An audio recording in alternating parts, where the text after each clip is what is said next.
All right, so we're gonna give this a second try. We're gonna give this a chance. We're definitely gonna give it a chance. So we're back once again for Love and Marriage DC, and it looks pretty good. Let's get into it, y'all.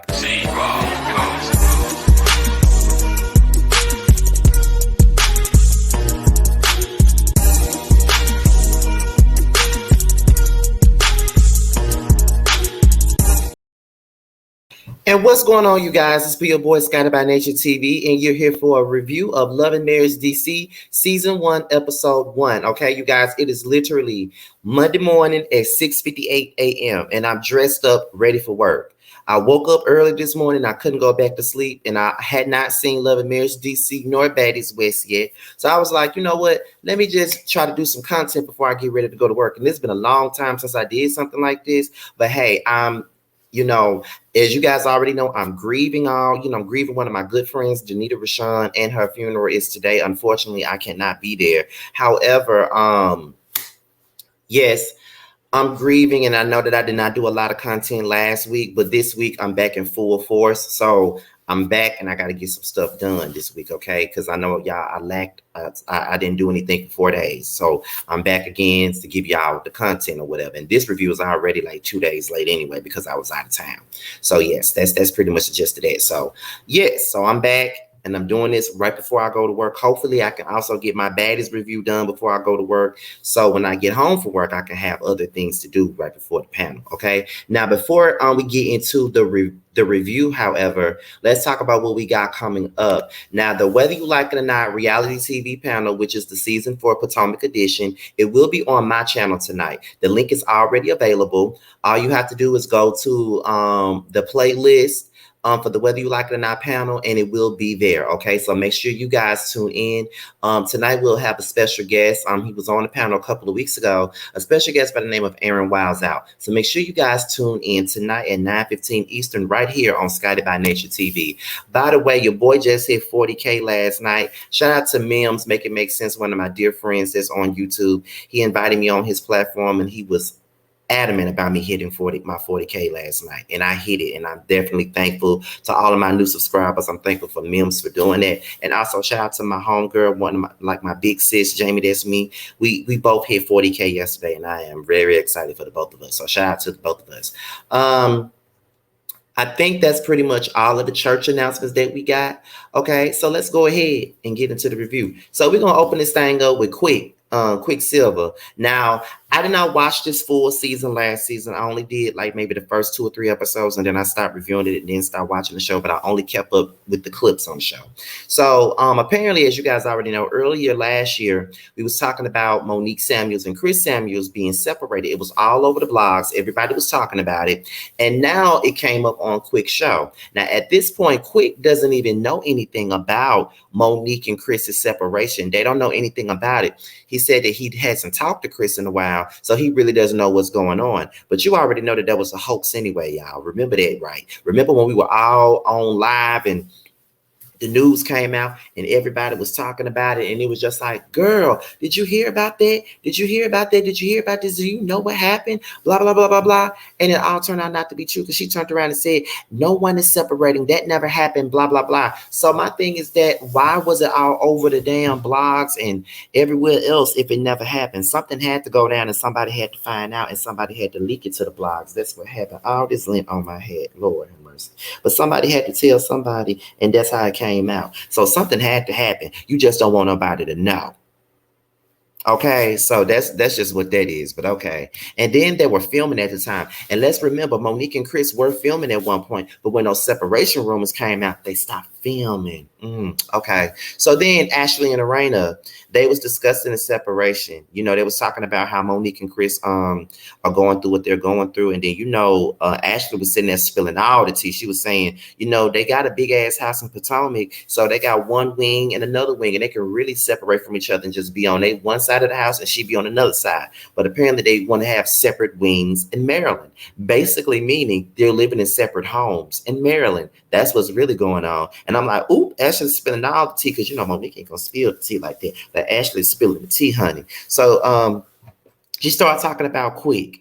The whole basis of their storyline last season was that Quick was always at work. He was always working so much while Ashley was always working at being a working mother, basically not being a working mother, like have a job, but working to take care of the kids while Quick is out there doing what he's doing, doing all that work. And, like I said, from what I saw before he was on Love and Marriage DC, I like Quicksilver because of his interviews. I enjoyed his interviews. So I was very happy to see him on the show. But then when I watched the reunion, he got a short, fun size anger problem. I don't know what it is, but we gonna figure it all out. Just like we ain't gonna even go there. We're gonna hold off on it because we're gonna wait till the rest of the season, because I'm trying to be dedicated to this season because it looks like it's gonna be damn good and much better than the lackluster season from last season, child. So I'm gonna give it a chance this time. So we're gonna see what it do. Okay. So then Jamie and Quick was talking about Jamie's retirement, as apparently Jamie was a part of law enforcement, so now he's retiring from it. I don't know why I'm not surprised that he was a law enforcer. Like, he gives me a police vibe, and I don't like the police, so there you go. Then they started talking about Monique and Chris's separation, and Jamie is just as surprised as everybody else is. He thought that Quick would have told him, but hell, Quick didn't know nothing about it. So my thing about this is, were y'all really friends with Monique and Chris to the point that y'all don't know nothing about it? Are y'all playing this up for the camera? I'm really trying to figure it out. I want to know what's really going on here, because I don't think that Monique and Chris is really telling the goddamn truth if you really want to be honest about it. They're not being completely honest about this whole thing. I don't feel like they are. That's just me. I don't feel like they're being completely honest. But if they don't want to be completely honest, that's all on them. But I just don't feel like they are. Okay, period. They talk about what's their son's name? Jason. Jason is having a going away party. He's going away for like 12 months, and they're sending him off. And then, Jamie wants Quick to come to the party. So as Jamie and Quick is talking about the party, Ashley and Arena is talking about it. And Arena needs Ashley's help with the party, like choosing good pictures and stuff like that. So that's what they need.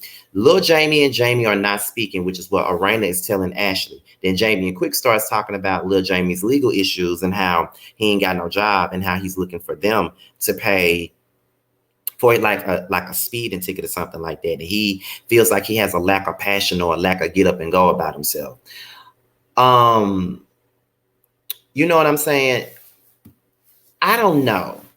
I don't see nothing wrong with a parent helping out their son. Like, I don't know. Maybe it's because I grew up in a household where my mother would help me out when I fell short on something, because there's been plenty of speeding tickets that my mother helped me out with.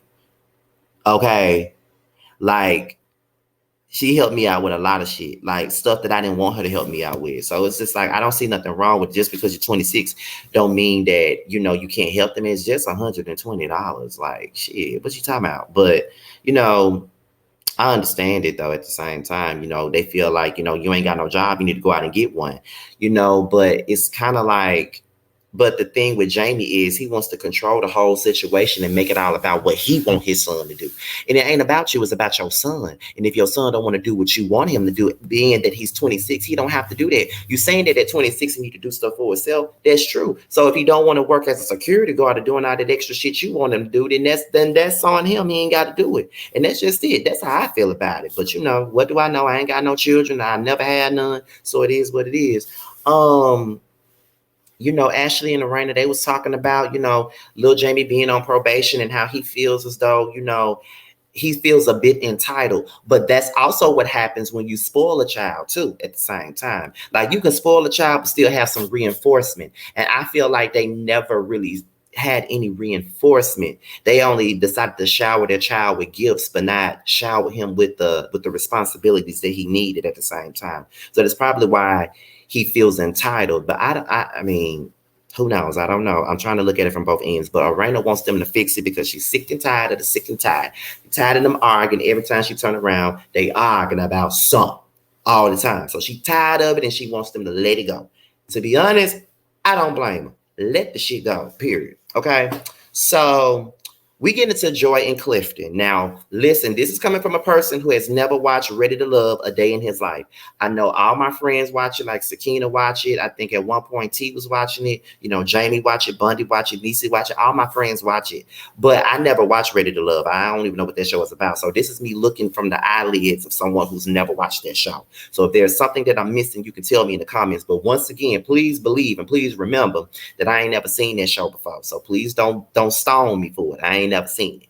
But first of all, Clifton is handsome to me. He's a handsome guy with a nice, deep voice. He's very handsome to me.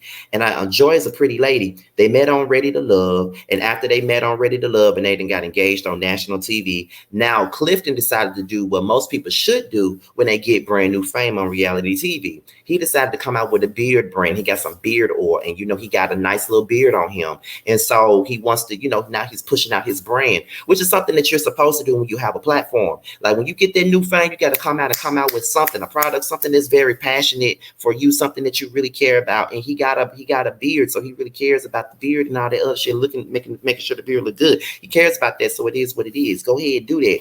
So then, you know, Joy worked in Mexico, and then she moved back to move in with Clifton or whatever. So now they got them a brand new house together and stuff like that. So, you know, the whole long distance relationship thing wasn't working for Joy. So she decided to come back and do her thing. Now, apparently she's a singer. Don't know nothing about her singing. Don't know nothing about it. Don't know shit about her singing. But it is what it is. She's a singer. That's all I know. Okay. Like I said, I ain't never watched Ready to Love, so I don't know how she sound when she sang. But I'm gonna have to find some clips to see if she know how to sing, because, you know, I'm a vocal connoisseur. Even though I'm not a vocalist myself, I'm a vocal connoisseur. So at the end of the day, I know when somebody can sing and when they can't. Okay, Summer Walker, you can't sing. SZA, you can't sing. Ella May, you can't sing. Like all them can't sing. So I bet she sound like one of them. But I ain't gonna judge. I ain't gonna judge her because I don't know. They discuss Joy and Joy being a bonus mom because Clifton already has 2 kids already. So, you know, she's never been a mother before. She doesn't have any kids of her own. So it's probably going to be a difficult task for her to try to be a mother to somebody else's kids. So, you know, that's a different situation. You know, I dated 2 men actually that had kids. I dated a preacher that had 3 kids. That I never met. I never met the kids. Never had the chance to meet the kids. And I dated an older guy who had like a teenage daughter at the time. I think at the time I met him, when I was dating him, I was about 28 years old at the time, and he had a teenage daughter. I, again, never met her either. But that's because, you know, I date outside of my state, and it was a long distance relationship. So I never got the chance to meet the daughter. So I was always kind of hesitant about dating a man with children because I'm not a fatherly type of person. Like, I try to be the child's friend. I'm good with being a child uncle, to be honest. I ain't got time to be nobody daddy. That's just me. However, I think they have an interesting dynamic, and I actually like them. You know, I like them. I like what I see. Now, I looked at Twitter, and some people don't like Joy and Clifton based off of what happened on Ready to Love. I don't know what happened on Ready to Love because I don't watch the show like I said before, but we'll see what's going on with them. But I like them. I like what I see right now. So Ashley and Quick. Angela is Ashley's nanny, but she's also being someone to help her out with the business standpoint because she's trying to put out her book, her podcast is starting over again.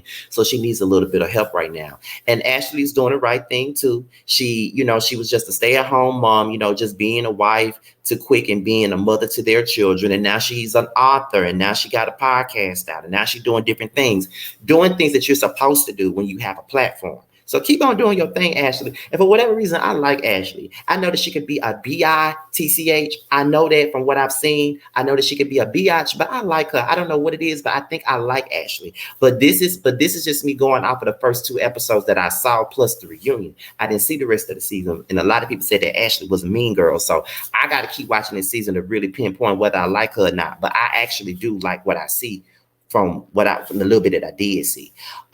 Quick is happy that Angela is back around because, you know, Ashley needs the help. So then Ashley and Quick start arguing about Antonio. And I think that the problem with it is Ashley's mother wasn't around. Quick's mother passed away when he was very young. Ashley wants to be that mother to her kids that her mother wasn't to her. And she wants to be emotionally involved in her kid's life. And the thing about it is, Quick feels like he 14, 15 years old. He can get up and go to school himself. Like, you don't need to be trying to wake him up. He's still a child though. And then, Quick was like, don't call him a child. He's not a child. He's a teenager. It's a difference. Teenager, child is the same damn thing. At the end of the day, he is a teenager. And I know that sometimes, I know when I was 14 and 15, because I'm a child, I was a child. I wasn't getting up like that. My mom had to get up in there and yell at my ass and make me get up sometimes. There'll be some days where I get up. There'll be some days I probably overslept because I was up all night doing homework. It could be anything. Hell, even as a 33-year-old adult with a job and a side hustle with YouTube, I oversleep sometimes. I'm gonna be on time like hell for work today. Why? Because I woke up early as fuck and couldn't go back to sleep. And now I'm feeling delirious while I'm doing this video. But that's just another story. However, that can happen to anybody. As an adult, you can oversleep and somebody got to wake you up. Hell, my little brother is 22 years old and he just started working again. And sometimes I have to wake him up and call his phone to make him get up. Like, it's human nature. It happens sometimes.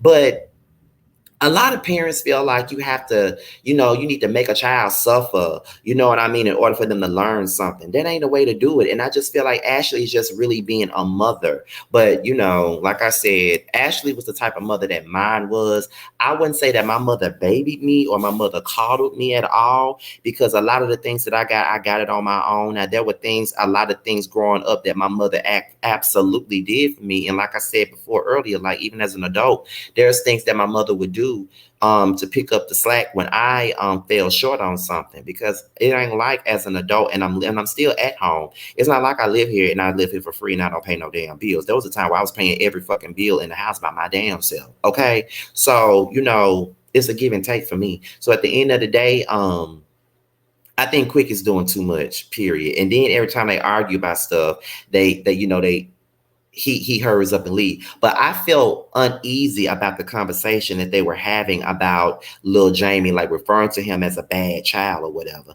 And I wonder if that's going to be addressed on the show at the reunion, because I didn't like that. I didn't like how they were talking about him. You feel what I mean? Like, if Jamie and Arena are supposed to be their friends, then why are they discussing Lil Jamie in that manner? But that's just me, though. That's just me. I just felt weird about that whole conversation, but that's just me.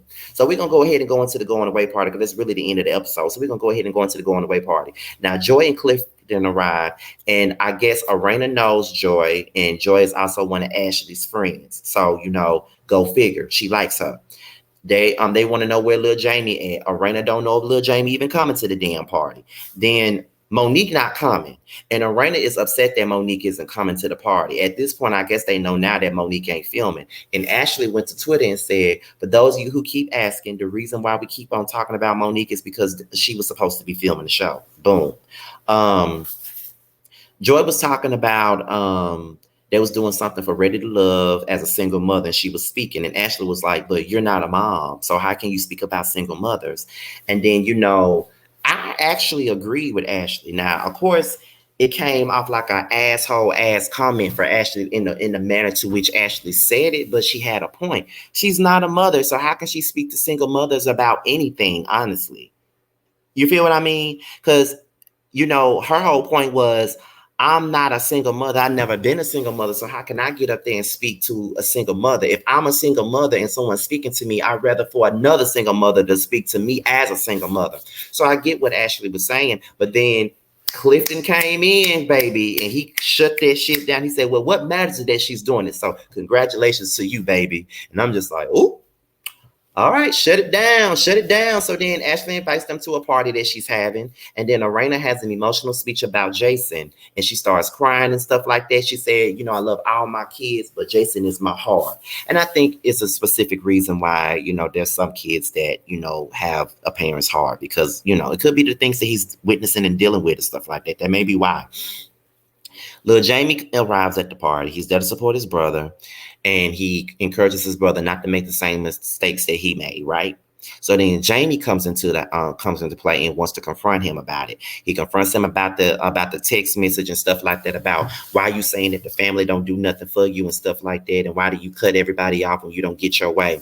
The problem with Jamie is Jamie could have so many great points, but he fucks it up by talking to people like a sergeant. Like he talks to people in the manner to which they're stupid and dumb. I don't like the way Jamie talks to people. I feel like he has this arrogance about himself. That's what I don't like about him. He has that arrogance about him, and I'm just not with it. Like, it's one thing to be a stern parent, but sometimes the way he, like, I know for me, the way he talks to Jamie, I wouldn't be able to accept it as a child. Like, I just feel like, because sometimes people feel like because you a parent, you have a right to disrespect your kids. No, you don't.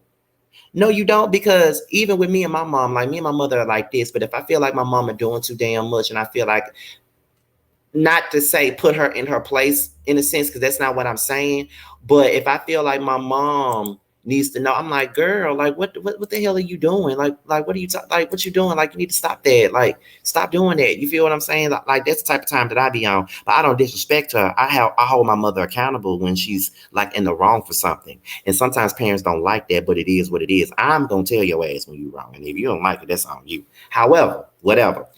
But it's just Jamie's delivery, and he's so controlling because he wants Jamie to do what he want him to do. Little Jamie do what he want him to do. You say he's 26, you say he need to do for himself, then you don't need to tell him what he need to do.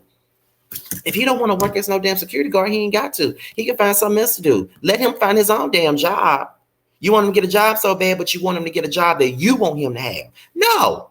If he's 26 and he need to learn on his own, let him get his job on his own. And that's that. So they storm off. Little Jamie started crying, and Jamie was like, don't be sitting out here embarrassing me in front of these people, man. And it's to be continued. I will say that I'm enjoying Love and Marriage DC so far. It was a pretty decent opening, and I like the fact that there's a layers to it. We're not just talking about Mel and Martell. We're not just talking about two of the same people on every scene and nobody else have nothing else to talk about. We absolutely have a lot to unpack. So with that being said, we're about to get up out of here, but before I go, just know that it's almost time to vote for the Boss Babe Awards. Okay, I'm nominated for YouTuber of the Year as well as Podcast of the Year with my boy Jamar84.